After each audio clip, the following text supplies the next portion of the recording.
بسم الله الرحمن الرحیم. څنګه چې تاسو ته معلومه ده د کرونا وبا او د دې اصل تاسو څنګه د دې ریګولر کورج کوي تاسو هم دا څه خبر یې زموږ هسپتال د اکټیویټیز نن خبر یې د مریضانو د ډوز نن خبر یې چې خاطر مریضان رسته او د سیوا شوي خاص کر هغه ورځونه چې کله بیا د اختر او د روژې د اخر کې چې کوم خلکو لاپرواهي کړې وه د هغې په نتیجه کې چې دا مرض څومره انفیکشن لري هر څه تاسو خبر یې خو اصل کې داسې کار دی چې خبره دا ده چې مطلب حفاظتي اقدامات زه هر وخت وایم او دا ضروري وي نو د حفاظتي اقداماتو په نتیجه کې لکه په پاکستان کې او په ټوله دنیا کې دا یو کنسپټ و چې لکه پیسیو ایمونایزیشن څه ته وایي هغې کې دا د مریض هغه مریض چې هغه کورونا تېر کړي او بیا د هغه پلازما هغه مریض ته میلو شي چاته چې کورونا وي نو هغې سره صحتیاتېږي په دې سلسله کې ما داسې یو موږ خپل یو پلانینګ کړی چې یاره موږ سره خو کافي مریضان د الله په فضل صحتیاب شوي دي خو په دې کې چې کوم ځوانان هلکان نو هغوی بیا ما پوره یو پراپر لیست وکړی هغوی سره مې خبره کړې وه چې یاره تاسو فرض که علمه ده کنوینس کړي چې یاره که ضرورت راغی او داسې یو مریض چې هغه ډېر کریټیکل سټیج کې او ورته د پلازما ضرورت وي نو تاسو به ډونیشن کوئ او په دې سلسله کې د الله فضل دی چې دوی مریض مطلب چې هغه ته کله د پلازما ضد شو او موږ سره هغه کسانو رابطه وکړه د هغې هغه خپلو خپلوانو نو موږ زموږ دې کس چې و دا زموږ سره ټیکنیشن هم دی او دې اګري و د A پازیټیو بلډ ګروپ او د پلازما ډونیټ کړه او ډېر ټیک ټاک طریقې سره هغه مریض ته چې وکتل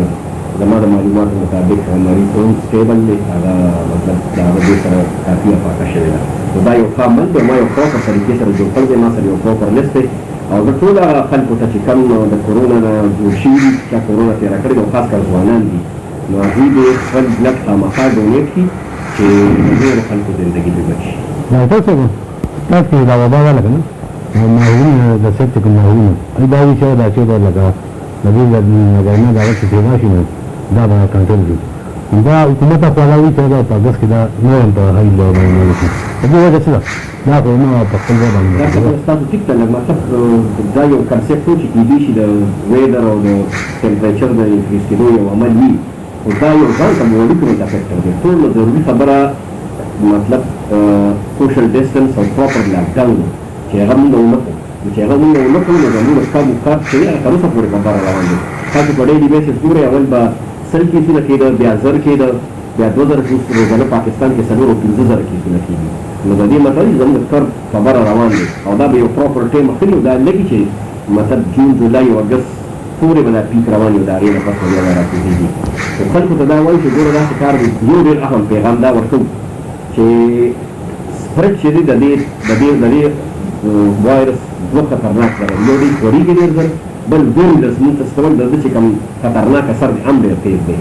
نو خلکو ته دا وایو او خاص کر هغه خلکو ته وایو چې چاته علامات ظاهر شي چې هغه د خامخا په ځان باندې حفاظتي اقدامات لکه ماسک اچول لاس وینځل سوشل ډسټنس ساتل دا د هغه په ځان فرض کړي هغه د په خپله ځان ایسولیټ کوي چې کوم سړي ته ځان لازم شي چې یاره زه ټوټېږم زما تبه ده زما ساه خرابېږي دی بس پوه شي که هغه ته اصلاح کړي او کمي کړي چې هغه داسې صورت په دې عمل شروع کړي نو که موږ خاص کر هغه خلک چې هغې کې علامات وي هغوی مو حفاظتي اقدامات 100% شروع کړي نو د دې دا سپرډ به ډېر حده پورې کم شي هیلث کیر مطلب دا خو به کېده لکه هیلث کیر پرووایډرز چې دي دا که ډاکټرز دي نرسز دي پیرامیډیکل سټاف دی یا کلاس 4 دي دوی به په فرنټ لاین دي دوی ته به خامخا کېده خو د الله په فضل چې ډي ایچ کیو کې د هغې کوم چې انفکشن ریټ دی نو هغه په زموږ په هیلث کیر پرووایډرز کې ډېر کم دی اوسه پورې زموږ لکه 2 ډاکټران دي بلکې درې ډاکټران او 4 نرسانې او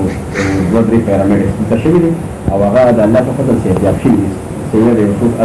لکه ډاکټر عمران دی دغه دي د هغې صحت هم ښه دی او هغوی مطلب ریکوري سټارټ ده داسې کریټیکل سچویشن ډاکټر سټاف کې سپټیک دی لکه دا کلینیک چلول دا ریسک دی ډېر لوی خو که فرض که تاسو سره ډېر پراپر SOPs ته فالو کوئ لکه فرض که مریض راځي هغه هم سیف دی د هغه ډسټنس هم تا سره شته